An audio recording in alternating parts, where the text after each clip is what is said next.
know, when it doesn't happen fast, you get a little, okay, here we go.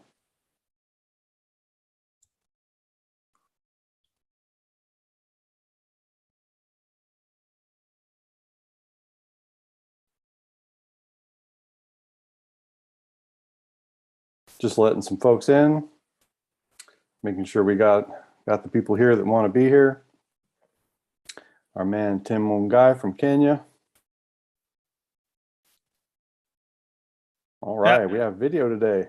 What's happening, buddy? Hello, good. How are you? How are you guys? Hi, Jeremy, Brandon. Doing very well, Tim. Thank you. Yeah, good. Welcome. Thanks for joining. All right, so here we go. Another episode of the DLT Sandwich with yours truly, Jeremy Fletcher. We got Brandon the HBAR Bull, and we're also joined by Tim Mungai, our main man in Kenya, and we may be joined by some others here. Sometimes we get some folks trickling in from the HBAR Foundry, but happy to do another. This our second episode of the DLT Sandwich, where we're going over HBAR news and do some market stuff. We kind of, just like a sandwich, we take a little layered approach. We talk about some market news, talk about some HBAR and Hedera news, and then we kind of just free float and talk about whatever we want. So of course, as you can see, we are Hedera and HBAR folks. We're definitely HBAR enthusiasts, but we like cryptocurrency in general, right? So yeah, so we love extending hands and extending our hands in friendship to other projects. So hopefully other people from other projects will start piping in and following along, because this is the DLT Sandwich, and we like all these communities. We want to bring them all together. So at any rate, so Brandon, how's your week going? All good there, Jeremy. Yeah. Yeah. So no worries. So what's new in the space? Anything exciting going on your end? Well, we had a few interviews last week. I had we had Max Walker Williams. Everybody knows Max. He puts on a great show. We had him on. We had Daniel Norkin on Friday. They announced the Guardian 2.0, and he does a great job explaining it in the interview that we went into, and it enables carbon offset markets and things like that. So that was great. And then in our weekend update, we covered all kinds of stuff. We had a call to action. We're getting closer all the time to network staking. And one of the things is we need to know, as far as wallets and all that kind of stuff, what we need to do. Mainly, that's just going to be determining which node we want to stake to, and then we should be good to go, especially on things that are native to Hedera, like Wallawallet and Hashpack. It should be pretty straightforward. That said, multi-chain wallets, there could be a few more steps in there, and we want to make sure they support it. So you might want to contact your wallet provider. So we talked about that. Also, exchanges and custody solutions. So all those places that might pass on rewards, we want to contact them and let them know we want support. They had a string of news last week. I mean, we had the Hashgraph Alliance. So what was it back? I guess it was 2 years ago. Was it 2 years ago that Swisscom blockchain left the council for a while? That's right. Right. Yeah. So yeah, as far as I know, Swisscom blockchain, my understanding was that basically Swisscom blockchain became not a thing for a short period of time. It just kind of got decommissioned. They kind of shut off the lights for a little while, but sounds like maybe something's happening again. Well, it's Yousefi was the representative from Swisscom blockchain, right? And he left. He said, I want to go back to school. I want to do some things, and then I want to come back. And everybody's like, oh yeah, sure, you're gonna come back. And what happens? He comes back. He starts this Swiss Hashgraph Association, which is going to be an incubator. It's going to be a launch pad. So that was certainly exciting. We had Banksa, which is going to be one of the first on ramps for USDC. They announced support from the HBAR Foundation, DApp Radar, and then we had the Privacy Fund. And I certainly want to learn more about the Privacy Fund. I don't know too much about it yet, but I'm looking forward to that. So yeah, exciting stuff last week. We had all kinds of stuff to talk about. Cool. So where do you get your news? So I know a lot of the folks in the Hedera community look to you to get get HBAR news. What kinds of things? I mean, of course, I know that you've got, you're well entrenched in the community, so you've got your ears to the ground. But are there any great sources that you would recommend to others to kind of continually stay up with what's new and stay with the pulse of the Hashgraph community? Well, I think if you're talking about the, excuse me, if you're talking about the HBAR Foundation, their blog has all the updated stuff, and then you want to follow their Twitter as well. Right. Same thing with Hedera. Their Twitter is probably the best way to get information from them. And as you want to do deeper dives, they both have blogs on new information that comes out. That's certainly a good way. But then it's pretty much the same way that everybody gets their news, as far as paying attention to Reddit, paying attention to people like CoinMan and all those guys. They'll have stuff a lot of times faster than I can get it. Right. I do some contract work for the foundation, so sometimes I get stuff a little bit early from them, specifically when it has to do with that stuff. But it's like the rest of the community. I just keep my, as you said, ear to the ground and try to pay attention to what's going on. Right. Cool. Good deal. Yeah, lots. It's good to see the continue. It seems like the pace has taken a significant uptick, just in general. I know that right now people might kind of look at the markets, look at the numbers, and go, what's going on?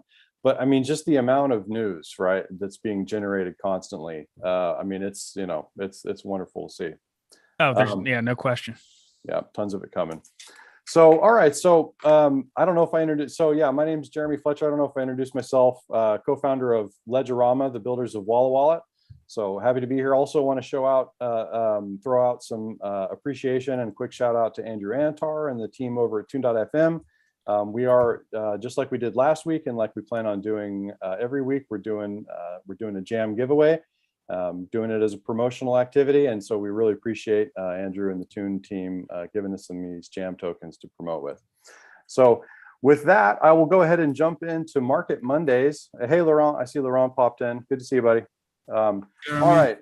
Hey there. All right. So for the 7-day, again, not the best week. We're still kind of continuing in this really kind of slow ride down.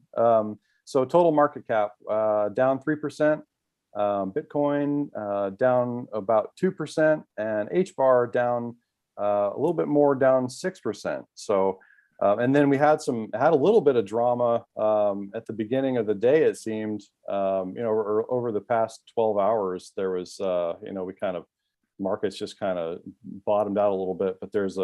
But then within the past, 2 hours or so, you see a little bit of the buy the dip mentality come in there, and it bounced back up. But yeah, so Bitcoin kind of floating in that 38, 39 range. Looks like it. Last time I looked at it, it may be coming back up to 40,000. But like we discussed last week, it looks like we'd probably be floating in that 35 to 40 range for a little while. Strong support at 35 from what I'm gathering, and strong resistance up at 46. Pretty standard week. I think we're kind of all expecting a little bit of this. This just kind of seems like we've been in this channel for a little while, so it's really nothing shocking. How are the people in your circles feeling about the markets these days, Brandon?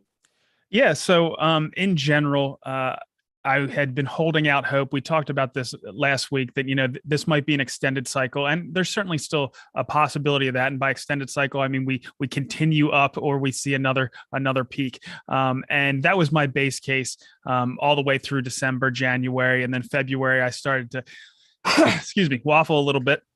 Now I think my base case is that we're going to remain under pressure. And that's for two reasons. One is we've pretty much matched the 4-year cycle up to this point. So we have that little bit of history from 2013, 2017, and now 2021 that I'm going by. And then in addition, we have the macroeconomic conditions. We have inflation that the Fed needs to pay attention to, and they're going to crack down a fair amount, and that's going to be tough for risk assets, and crypto falls squarely into that. So that's one thing to consider. So I think over the next 18 months, I think we're going to remain under pressure, and I think there's going to be opportunities. It's hard to go through sometimes, but that's when we actually establish our positions and continue to build, as you're doing with Wallawallet. So it's nothing to be afraid of. It's just the way the markets are. I am starting to net acquire right now, which I wasn't really doing very much last year. But now I'm actually getting back into the HBAR market and putting some more on my stack is pretty much what it comes down to. Right. And I plan on continuing to do that for approximately the next 18 months. But we'll see how it all goes. Right. Yeah. The last time we were down in this territory, it started to get a little scary around that 16 cent mark. We were all kind of like wondering, whoa, is this going to keep going? And but it seemed, but that was the bottom. I mean, and we hit that bottom a couple of times, and then ascended back. So do you think that we're fairly? Does it look like we're fairly near the bottom here, or does this thing have some room to go? Well, I think if we are going to struggle, like I mentioned, I think that you have to look at the low over the summer for Bitcoin as certainly a possibility, and that's around $29,000.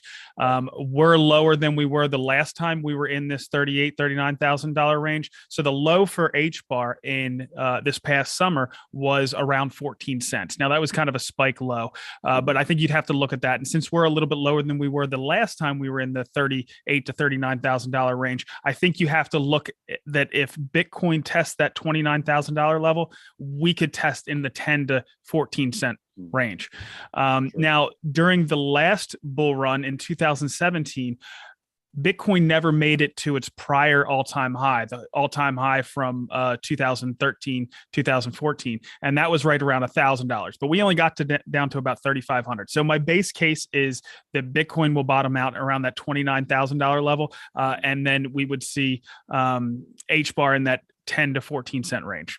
Gotcha. But if for some reason we did go further, things get a little bit nastier in the broader risk asset space, we could certainly, go down to 20,000 with Bitcoin, and who knows, but I think there would be a fair amount of support there around the $20,000 level. And in that case, I think we would certainly have to consider single digits in the cards. Now, when I say it's my base case, that we will probably test 29,000 on Bitcoin, that 60% chance, something like that. I'm just throwing out numbers here. There might be a 15 or 20% chance that we're going to just muddle sideways. And then there's a, 15 to 25% chance that this is an extended cycle and this is just taking a break, and we go on to make new highs this year. But base case, I'd say there's a pretty good chance that we test some lower numbers here. But again, that's when there's opportunity. Right. And again, just to, as everybody knows, I don't want to beat a dead horse, but this is not financial or investment advice. We're just a couple guys on YouTube giving you our opinions. They're educated opinions, but they're still opinions nonetheless. So please do your own research. You know the deal. So Tim, I also like, yeah, I just had to say, just to add to your guys' points, we are all in deep in HBAR, and I especially liked the sobriety that Max Walker Williams kicked in the interview he had with Brandon. He said, if I'm the type of guy who want to buy a Lamborghini in 3 weeks, then that's not going to happen with HBAR, because we are here for the long-term game. So if anything, even if these markets are choppy, they are consolidating in like maybe 2-3 years dragging on, there's no much price action, then we're in here for the long-term game. So in any case, it should just help us for the dollar cost averaging, just to acquire more, as Brandon just puts it, for acquiring more. Right. Yeah, managing your risk is always important. That's really why I love HBAR, though, is because I feel like it's one of those, if you're in it for the long term, I'm not one of those guys that's going to be glued to the trading charts and trading on the hour or on the 15 minutes or anything like that. So as far as managing risk, I feel like I'm managing my risk by being heavily invested in HBAR. But again, that's up to that's up to your own discretion. I sleep pretty easy. But I mean, when we go back, when were the times when we should have been most excited about being involved with the HBAR market? January of 2020, right? Yeah. December of 2020, we saw 1 cent in January of 2020, and then December we saw 3 cents. That's when we should have been most excited, but it's when we were most despondent. Everybody was bummed out at that time, but that's not when they should have been bummed out. That's when they should have been excited. And we were trying to pound the table about the potential, but hey, that's what makes a market. That's right. Yeah. I mean, it is hard. So especially for folks that are new to markets, which is the overwhelming majority. I may have mentioned this last week, but it's something that I've mentioned in a number of pitches and stuff like that, is that 93% of crypto traders, crypto investors have no previous trading experience. So you've got, I mean, so 7%. I mean, now granted, that statistic's probably a year old now. So that may have changed a little bit as more institutional investors come in, but still the overwhelming majority are new. And so what you get as a result of that is the emotional trading, right? And that's the stuff that we want to avoid, is the emotional trading. And like you said, times to get excited. I mean, it's a classic statement, but it holds a lot of truth. When there's blood on the trading floor, it's time to buy. So. And that's why we see such extremes, right? Because there are so many retail investors that are involved in this space that when things get bad, they do what retail investors often do. They sell, right, at the worst possible time. And when things are really good, they're trying to buy more at the worst possible time again. So, come up with a strategy to try to keep that in check, and you should be in good shape. And that's hugely important. Yeah, the strategy. Don't play whack-a-mole. I've done it. You just lose because you're playing against the house, and the house always wins. There's quants and algorithmic. I mean, there's algo traders. I mean, there's people out there doing some pretty sophisticated stuff. So if you just getting in and getting out, it's not at least have a strategy. And as Tim said, dollar cost averaging in and dollar cost averaging out is a good way to go. I use something it's kind of a variation on that. It's called the dynamic investment program, and it's worked pretty well for me. But like he said, dollar cost averaging, usually does pretty well, especially if you're a retail investor. Right. So, Tim, I have to ask, in Kenya, are there, what's the general sentiment around crypto in your region? I mean, are you kind of the lone wolf out there that's staying on top of all this stuff, or is there a lot of excitement in your region generally? What's it like in your region? Yeah, the young folks are they are really starting to get into cryptocurrencies, especially Bitcoin and Ethereum. Those are the two most known here locally. Right. And but there's another general public that they just brush off anything crypto as just a glaring scam, maybe due to misinformation. And again, we have to acknowledge that there is a lot of crazy, nasty stuff going on in the space. There's a lot of scammers out there. So there's some people who are fearful. Others are still open-minded and willing to learn. So yeah, it's kind of on average, it's positive. There's a lot of guys willing to learn. Yeah. Right. Yeah, it's it's kind of it may be a little bit of an overused analogy, but they talk about the Wild West of cryptocurrency, and I can understand why people feel, I mean, certainly I get asked almost daily, when I explain that, that I'm co-founder of a small software company and that we're in the cryptocurrency business. I get people like, oh, wow, okay, so do you really think, is this crypto stuff really here to stay? Is this going to be around for, I mean, there's in general, right? I mean, that is still, it's the same, same here in the States. I mean, people are looking at it with a very curious eye. I mean, of course, as it gets another problem. Yeah, another challenge I see. I was talking to a friend of mine the other day, and I joined his Telegram group. He's starting to educate guys about Bitcoin, just Bitcoin. I know HBAR, it's far grander. But anyways, the point is, he's starting to educate the guys about Bitcoin and stuff. And the major challenge I picked up from the guys that are asking questions and all that stuff, we don't have an easier exchange, crypto exchange that it's easier to log in and doing all that stuff. Like on Coinbase. So mostly there's a problem with Binance over here with login and all that stuff, giving people headache.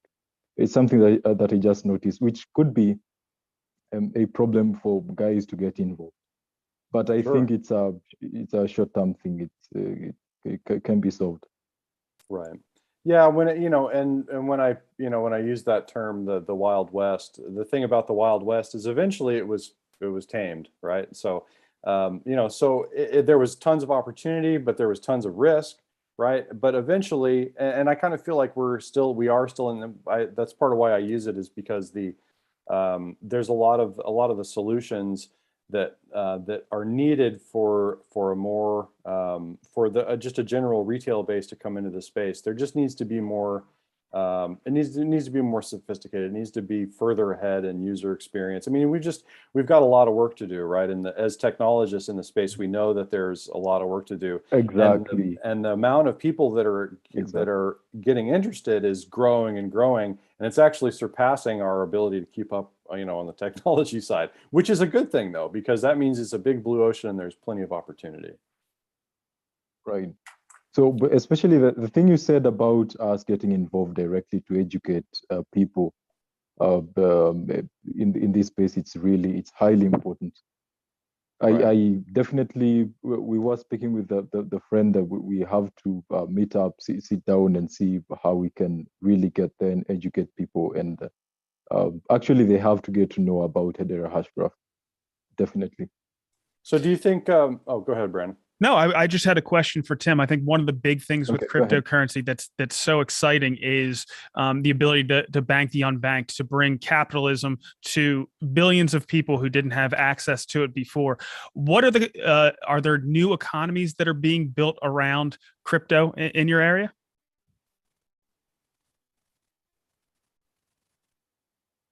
No, Not it's yet. Okay. just a few, not yet.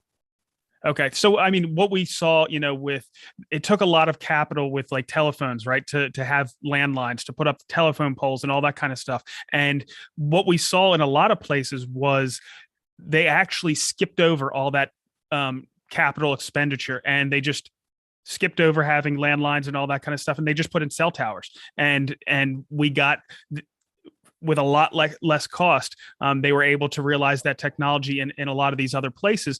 And I'm hoping to see the same thing with crypto and with the economies that build around it, is that they skip over a lot of the stuff that, maybe banks and government fiat and all that kind of stuff, and they go right into using this new technology.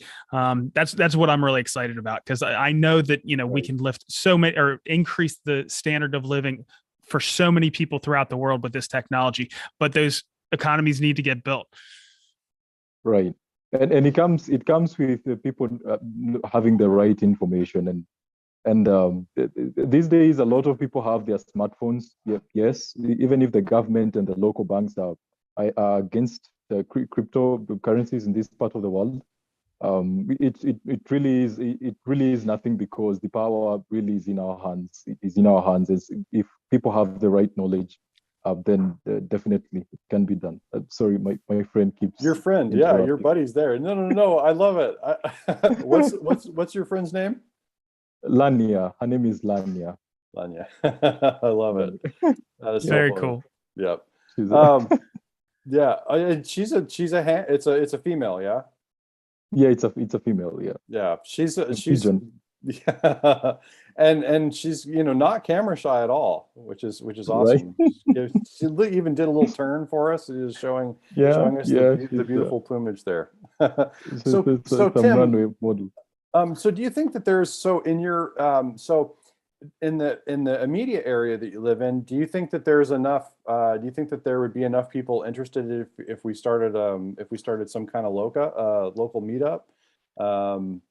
Do you think that you could? So basically, we're the kind of thing where we're doing token giveaways and doing news and just kind of giving out, because the information is so important. But also, what I would think is getting these tokens into people's hands so they can actually use them and kind of see how it works, right?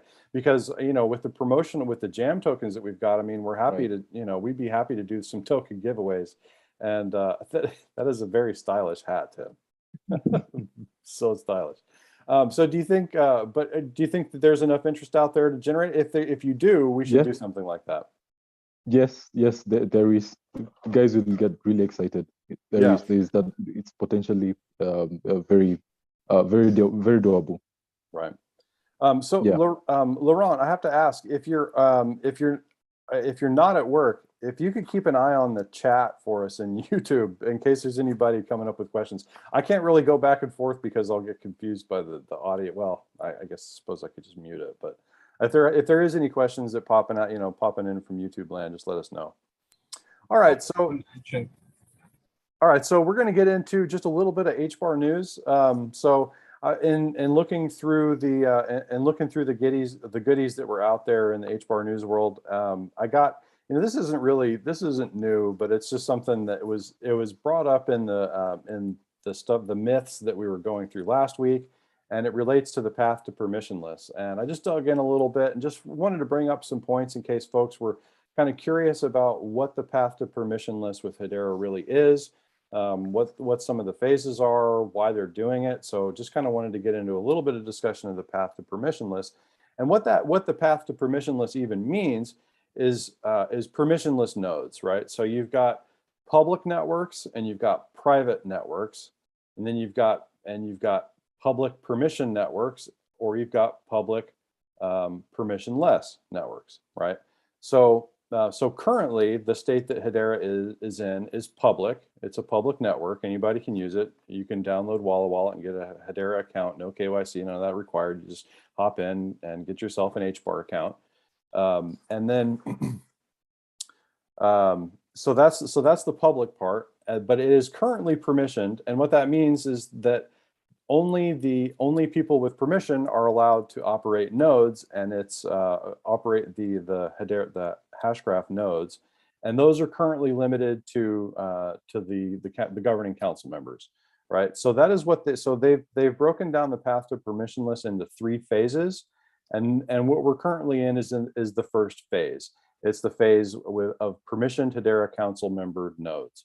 So that's the phase that we're currently in. The next phase in this evolution is the mini permissioned nodes, right? So what they're going to do is community nodes. And so what they've said is that when the network security, the stability, and incentives are determined to be sufficient, that peripheral parties and organizations will be invited to join the Hedera mainnet as permission node operators, and of course earn HBAR cryptocurrency accordingly.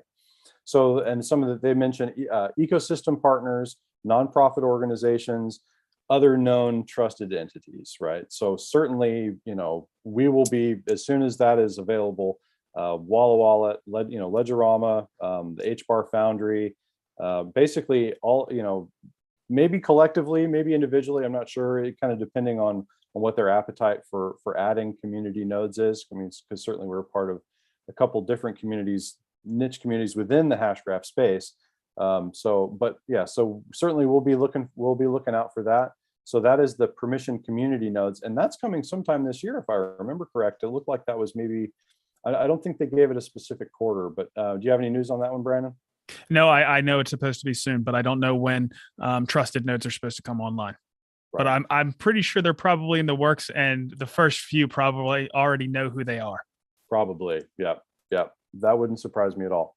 All right, and then when I think what everybody's really waiting for, what'll get people, when I think Hedera is just going to absolutely eat the world, is phase 3, and that's phase 3 of the network evolution permissionless nodes on the Hedera public network.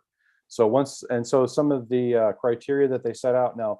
The path to permissionless white paper, I didn't check the date on it, but things can always change. Things are, the world is continually in flux. But so some of the criteria that they listed, let's see. So when the council has actually reached the originally intended level of 39 members, I don't know if that's changed or not, but that's still in the white paper, and hundreds of permissioned community nodes. So there's going to be a pretty lengthy period, I would imagine, of the community nodes, permissioned community nodes coming on. So basically, these are trusted entities that are trusted entities that are familiar and have an established relationship with the Hashgraph and Hedera folks, probably the HBAR Foundation as well. And let's see, any person or organization will be able to run a Hedera mainnet node with anonymity. All node operators receive HBARs for the computing bandwidth and storage resources, and Hedera expects that after reaching a permissionless mainnet, that the network will expand to thousands of geographically distributed nodes. So that's the kind of stuff, I mean, that is the stuff that gets me really excited, is when we get into this period where, you know, you've got the council that's just kind of generally steering the ship. But I've always loved the model that Hedera has gone after with this, because you've got this, you know, you've got the governing council members, and they are, and while some people might have concerns about this, you know, about an organization of these massive corporations controlling the network, what I love about it is that when we get into this permissionless phase, and there's thousands of nodes being ran anonymously all over the place, the council members are going to be beholden to the community, right? So it's this play back and forth, right? So it's not like the council could come along and do something really drastic without significant blowback. You know, so so when we get to that point, the council will have to be very well aware of the pulse of the community in general. So, you know, so while having the governing council members there that are just, you know, experienced and, you know, it just highly respected, experienced multinational corporations, many of them. So yeah, and they'll be at the helm, but again, they'll be beholden to the community. So I think it's just a model that's always made sense to me. And that is it for that. So, yeah, no. So, right. So the nodes, so for the hardware geeks out there, I figured we'd just take a quick minute and go over some of the node specifications, since we're talking about nodes. And I'm a hardware guy. I worked in network hardware for the majority of my professional career. So, looks like a 2000 watt PSU, $200. You're going to need a 10 gigabit network interface card, NIC, about $100, pretty cheap. The majority of the money is going to be spent on your Intel Xeon Platinum 24 core processor. So that Intel Xeon 24 core processor is going to cost you about $3,500. Not necessarily a cheap date for a processor, but I mean, but when you think about running a Hedera node, I mean, you know, do you want 24 cores or not? I mean, come on. So 256 gigabyte PC4, 2666 megahertz DDR4 RAM. So that's not a cheap date either. So this 256 gigabytes of DDR4 RAM is going to cost you about $1,200, $1,150 on Amazon. And then we've got two 240 gigabyte SSD with RAID hard drives. So you've got about $200. SSD has gotten so cheap. I can't believe how cheap SSD drives are now. It's crazy. I love those things, man. Yeah. So will the computer be running continuously, or it's well, yeah, like you need it to be like running continuously, like akin to the Antminer folder? It wouldn't be the end of the world if it went down. You know, people could just start sending their transactions to another node. So for the network, it's not an issue, but you have to stay above a certain threshold if you want to get your node rewards, which are going to obviously be the whole point of running a node from an economic standpoint. All right. Right, and that's one of the that's one of the major that's one of the hurdles that they need to get over from a technical standpoint. Is basically being able to update nodes like that on the fly, right? And the mainnet itself, right? So if the nodes go down, being able to refresh and get all the network information. Yeah, update and reconnect. And I think reconnect has actually been implemented, and they've gone I think we talked about this last week, how they took the maintenance windows from, you know, anywhere from a half an hour to an hour and a half down to 3 minutes, which from a practical standpoint can be managed even by mission critical applications. So It's good stuff. Right. So and then let's see, SSD with RAID. Okay, and then we've got a 5 terabyte SSD. Looks like just general storage, $700. And so you add all those together, you're looking at around $6,000 for a Hedera to run a Hedera, just for the hardware to run the Hedera node. And then you've got to have gigabit internet connectivity. So you've got to have pretty stout connection. In the States, that's become fairly common. I know our lead developer's got gigabit at his house. I was rolling those out when I was working with the phone company. Some of us, it just kind of depends. The very urban areas of the United States are pretty much, I think, the majority of the heavily densely populated areas of the United States are already offering gigabit Ethernet, but yeah, not a slow internet speed. So there you are. So there's the requirements for running the nodes. Some of the hardware going to cost you about $6,000. Majority of it coming from that Xeon Platinum 24-core processor. All right. So the last little item that I wanted to get into here, kind of your choose your own adventure topic. We're getting into a little bit of security. So the reason this is something that comes up continually. So as folks that are familiar with Wallawallet know, we went to great lengths to make sure that Wallawallet was absolutely bulletproof secure. Part of that is requiring biometric security, which is a device level security. We also recommend establishing passcodes for not only your device but for the wallet itself. But so we get a lot of people ask, man, this is an extra step. Is this really necessary? Why is this? Why are we doing this? So there's quite good reasons, right? So requiring users to set device level passcodes and biometric authentication, of course, is a huge obstacle for an attacker, right? So anybody that's physical access is always the number one security risk, right? That's absolutely the number one security risk is physical access. So setting passcodes and that biometric authentication, I mean, those are that you're at a good start right out of the gate. And the thing with security is that, generally people, unfortunately, they don't worry about security until it's too late. So that's kind of that's one of the things that when we were looking at building Wallawallet, my partner was adamant about starting with security, partly because that's the approach that Lehman takes. When Lehman designed this platform, ABFT, the absolute gold standard of security, was paramount. That was at the top of his list. So we took a similar approach, and we just wanted to make sure that if there were any problems, that it wasn't going to be something that was something that was short-sighted or a shortcut that was taken on our part. Hardware-based key management is a huge bonus for mobile applications, right? So when you've got hardware-based key management, on iOS, you've got the secure enclave, and then on Android devices, the hardware varies pretty significantly from one producer to another. But things like the Titan M chip, essentially all modern cell phones offer some kind of direct hardware storage, which is a dedicated chip on the device where private keys are stored.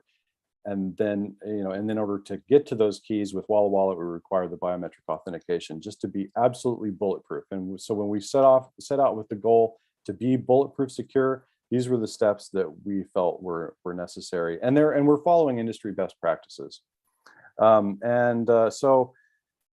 Yeah, and the hardware-based key management improves. Not only does it improve the app security, it just prevents common mistakes like storing encryption keys in unsafe places on the wallet, like a P list. Shared preferences, places you don't want to have private information.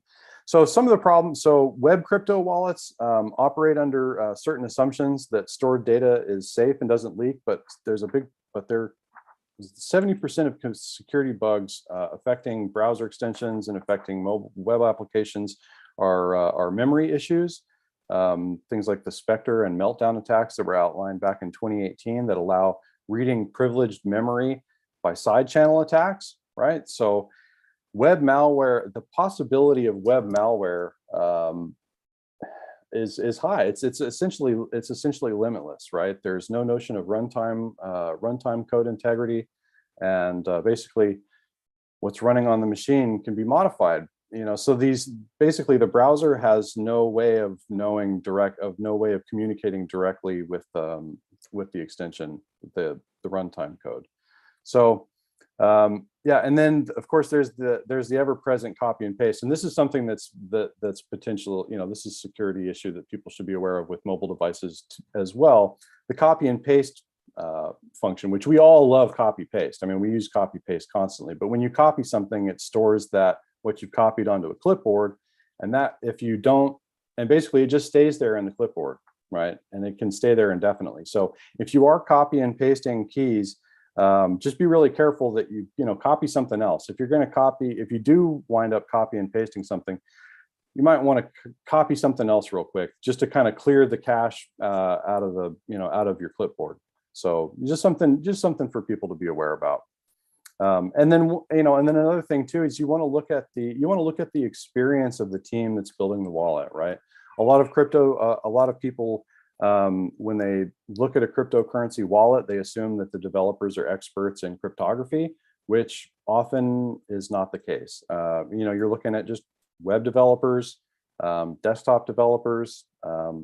They have they've got to have some basic understanding of cryptocurrency concepts, but the overwhelming majority of them are not experts, right? Our CTO and lead developer is a 25-year software veteran, so he's a seasoned veteran in the space, and he's got that synoptic vision of the security needs, right? And so I just feel we're in good hands with our CTO. He's done a fantastic job. It doesn't always make for the easiest and most accessible, but if you're dealing with significant chunks of value, which I know a lot of our users are dealing with serious value, that it has to work, it has to be secure, it has to be safe. So hopefully people feel like they're in good hands with Wallawallet. And generally, I think that we get some pretty good feedback from our users. Go ahead. Did you guys did a third party audit as well, right? That's right. Yeah, the code was audited by a third party. Now, how about for updates? How do you continually check to make sure that the same level of security is maintained? That's a good question. So basically, it requires continual studying. So basically, every time that there's every time that there's an update, there's tests that have to be done, and just staying up to date with the latest policies, latest best practices, and then as far as the security audits can get pretty pricey, but definitely when there's huge changes in the code, then it's probably be recommended to get another one. But really, it's at this stage, it's just a matter of staying up with the latest and greatest.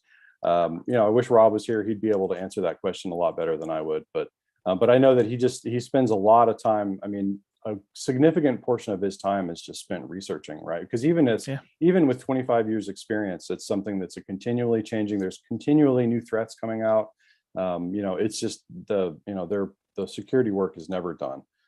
So really the main point that I wanted to raise out of this was just that, just for folks to be careful, right? People never care about security until not never, but often people don't care about security until it's too late. And and Brandon, I'm sure you've seen far more than I have, but in floating around in the community, I mean, you see a lot of, and it's not that the technology is necessarily bad, right? It's that, people are doing things like, emailing themselves recovery phrases, and there's stuff that people do copy and paste and not realize that when they copied that thing, it was sitting on their keyboard, sitting on their clipboard, right? And it just could be sitting there for days, and that's just information. The clipboard is not a secure thing, right? Yeah. So I'm sure I've seen a bunch of it, and I'm sure you have too. We don't want people to lose their precious HBAR, because especially new users coming into the space, if they have a bad experience, they may never come back, right? And so we don't want to lose, we want to encourage new users. We want to be a place that people feel safe, and we're continually working towards better solutions from both the security and particularly from a user experience point of view. But you have to stay diligent. Yeah, no question about that. There's certain levels, missing out on gains is probably the lowest thing that people are concerned about.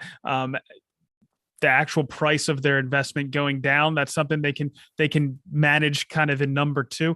They can always believe, hey, it's going to go up in the future. And certainly with HBAR, we know that's probably going to happen, or I think it's going to happen, my opinion. But the worst thing that can happen is actually losing your HBAR and there being no way of getting it back, which is usually the case. So it's taking every step necessary to ensure that you're properly securing your HBAR is vital. Absolutely.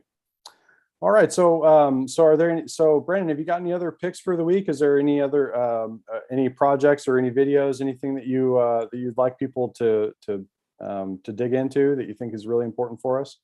Sure. So Surge Women is a new NFT project, and tomorrow at 5, if you check out their Twitter, there's going to be an AMA. I'm going to be on there, and I know we're going to have, I believe, Jessica from the foundation and Jennifer Kim from the foundation on there to answer some questions around that. That's a pretty cool project. I'm going to have Stater back on Wednesday, I think. We're going to go over a few things. They're calling all builders. They want people to utilize their HBAR-X, so I'm looking forward to that.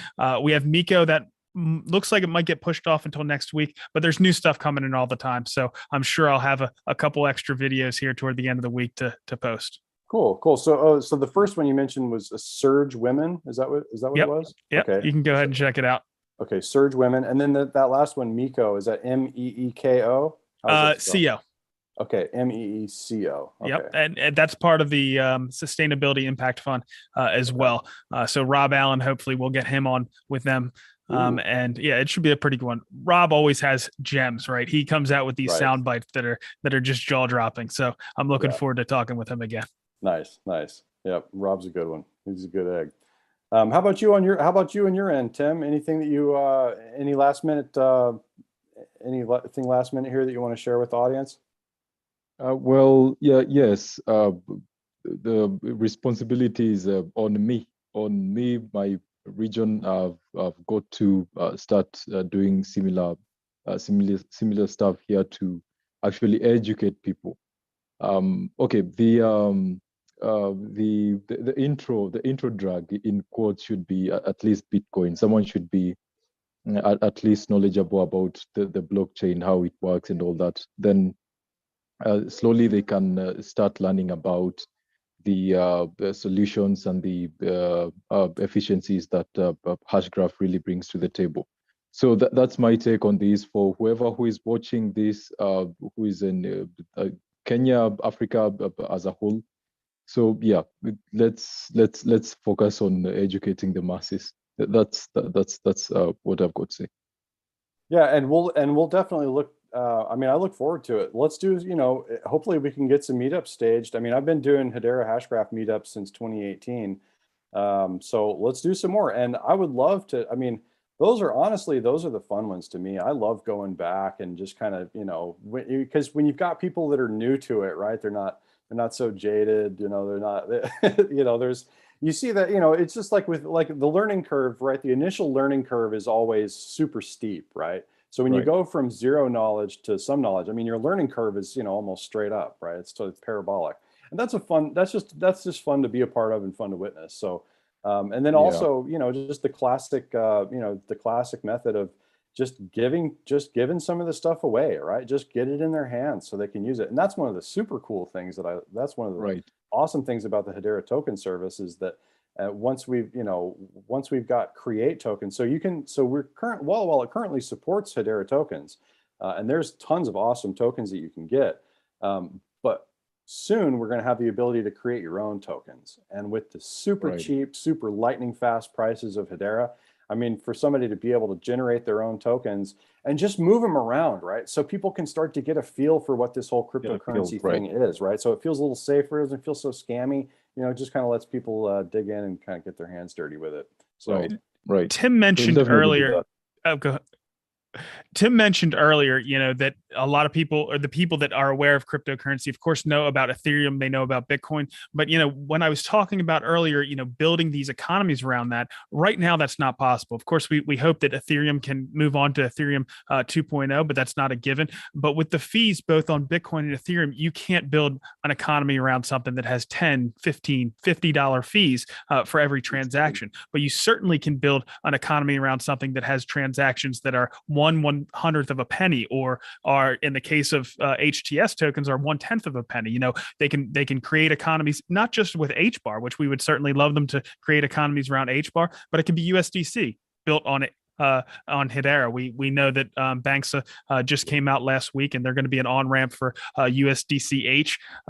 So those things are invaluable to get that in front of them and let them know you can build your own economies using USDC, using HBAR, and the fees are super low. I'm just looking forward to it. You mentioned USDC, and just a little side note on USDC. Watching some of the and Brandon, you and I have talked about this a little bit, some of the regulatory stuff. So when the Senate had a hearing about cryptocurrencies, the U.S. Senate had a hearing about cryptocurrencies. I think it was in December, and Jeremy, I believe Jeremy Allaire is his name, the CEO of Circle, talking about the 100%, the full backing, right? So there's no fractional reserve happening with USDC. I mean, they are fully backed. And backed by U.S. Treasuries is my understanding, which is really interesting. So either U.S. dollars or short-term Treasuries. That's it. Right. Yeah. Talk about the full faith and credit of the United States, right? So, so from here within the States, as we move into a world where there's, where there's competing currencies, go Circle, because we want to stay the most relevant, the most useful. We want control of value to stay in the democratic society. So, and I see USDC as being a major tool, along with Hashgraph. I mean, HUSDC, transacting for thousandth of a penny. I mean, it's exciting stuff. It makes me hopeful for the future. And on this, if you look at the kind of, the curve, this kind of growth curve of societies, right? As the United States, we're kind of at this inflection point, right? We could turn it one way or the other. And I see USDC as, as kind of helping us turn the curve away, turning it in the positive direction. So, so big supporter of USDC, especially HUSDC. Yes. Yeah. Well, I mean, USDC, I mean, I deal with it all the time when I'm sending it, and it's the one that's built on Ethereum, and you're sitting there looking at either anywhere from $10 to $100 fees. It's tough to make those transactions, but once we start to use it, the HTS version, you won't even think twice. Right. And you certainly don't have to worry about 3 to 5 business days. Right. Yeah. Right. It's instantaneous. By the time you look at it on your wallet, it's there. It's crazy when you want to send $20 somewhere and you have to pay like $100 just to facilitate the transaction. Again, I'm rooting for Ethereum. I want them to move on to Ethereum 2.0, but that's, if they're very successful, even that's going to fill up. I mean, I think they can. ETH 2.0 is supposed to be able to handle 1,500 transactions per second, and then who knows how that works with sharding and all that kind of stuff. We know that Hedera can handle 10,000 transactions per second. We know that they can handle a lot more than that. It's throttled down right now, but it can handle many tens of thousands, according to Lehman. And then once we have GPUs instead of CPUs running on our nodes, it'll be even higher than that, and it's already ready to be sharded. It can be infinitely scalable, so we really don't have to worry about those fees getting out of control. Yeah, my first and people that have heard me talk probably might have heard me say this already, but yeah, my first interaction with Bitcoin, and by the way, I'm not I'm not down on Bitcoin and Ethereum. I mean, I think they're fantastic, but they're going to be part of it, no question. Right, absolutely, yeah, no, right. But my first experience with Bitcoin, I swept a paper wallet. It was only $80 worth of Bitcoin. It took 24 hours and cost me $10, and I just said, well. That was my very first. I was so excited about Bitcoin. I was learning about the technology, originally going way back, and I was talking about this with Warlock and Key on the Hedera Hashcast podcast. But way back. Oh darn it! Now I lost my train of thought. We got a question coming in from YouTube, and I kind of got derailed a little bit there. Let me see here. Let's tackle the question then. Yeah. Let's see. Yeah, any info on what Tune.fm and Jam plan to do next? So the last major news that I heard was something about Bittrex Global, but I'm not sure if that's happened yet or not. Brandon, are you up on the latest from Jam? I'm sorry, I don't. All I know is Jam is probably the most available in secondary markets as far as HTS tokens. Actually, I don't think there's a comparison. I think USDC is going to get there pretty quick, but Jam is pretty much the only other one that's available in secondary markets. Hopefully, we see that grow here soon. Right. Right. And recently I popped into Tune's website to see, just to see if there had been any changes. And I mean, the web page got a huge facelift. It's looking a lot better, and closer to the product that I had originally kind of envisioned. So they're definitely making progress, but I've got that one listed as a question to bring forward. I'll see if I can't get Andrew Antar on here one of these weeks, and we'll just ask him directly what's going on. That'd probably be the best thing to do. But I'm putting that question down, and then also I believe it was Eli last week was asking about forking and why the risk of forking has been diminished. I'm still working on that one. I had intended to ask it last Friday in our HBAR Foundry meeting, but it was a pretty busy meeting and we didn't get around to it. So that one's still on the table. That one's still out there. But yeah, so I want to get up and coming news for Tune.fm, and we'll get some more information on forking as well. So before we hit the top of the hour here, we're gonna find out who our 10,000 Jam winner is. So give me just a second here. And all right, so JD, so Twitter at Grypto, GRYPTOH. JD at Grypto is our 10,000 Jam winner. Congratulations, JD. We appreciate you supporting us, and we'll be reaching out to you over Twitter to get those Jam tokens over to you. In the meantime, folks, don't forget, if you're going to be moving Jam tokens around and stuff, Wallawallet supports it, and all you got to do is associate the token. That you're going to have to get the token ID of Jam tokens. It's really simple. There's an associate token button in Wallawallet. Hit that associate token button, enter in the token ID of Jam, and away you go. Then you're ready to receive and send Jam tokens. So congratulations to JD, our winner. And anything else out there in the world before we go ahead and sign off? No, I'm good. Thank you for having me there, Jeremy. All right. Another episode of DLT Sandwich down the hatch. So thanks for everybody for joining us, and we'll see you again next Monday. Appreciate you being here. Stay attention, watch the Wallaby, all kinds of great stuff coming up, and we'll talk to you soon. All right. Have a great week, everybody. See you later. Oh, thank you. Thanks, Laurent. You're welcome.